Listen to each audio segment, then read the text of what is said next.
In today's video, I'm going to teach you how to get started with the Notion application and use its core features across your devices. To begin, you'll need to access Notion in the way that works best for you. You can download the Notion app on your desktop computer, open it in a web browser, or use it on your mobile device.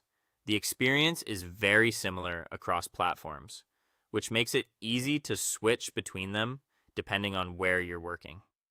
If you're just getting started, opening it on desktop or in a web browser is often the easiest way to learn the layout, while mobile is great for quick updates and checking information on the go.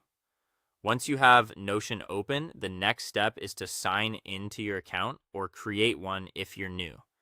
This account is what gives you access to your workspace and allows your content to stay connected wherever you use Notion. After logging in, you'll be taken into your main workspace where everything you create and organize will live. One of the first things to get familiar with is the sidebar. The sidebar is your main navigation area, and it helps you create, find, and organize your pages. As your workspace grows, the sidebar becomes especially useful because it gives you a clear structure for keeping different kinds of information separate and easy to access. You can use it to move between pages and keep your workspace neat and logical. Inside Notion, content is built using blocks. To add a block, simply type a /. This opens a menu where you can choose from different block types, including text, checklists, tables, calendars, and toggles. Blocks are one of the most important parts of how Notion works because they let you build pages in a flexible way. Instead of being locked into one format, you can mix different content types together depending on what you need.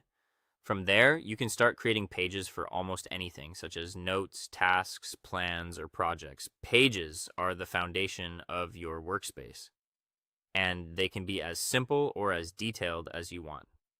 A quick note page might only contain text, while a project page could include checklists, tables, and planning sections all in one place. When you need to work with more structured information, use databases. Databases are especially helpful when you want to organize items in a consistent format, track progress, or sort and filter information more easily.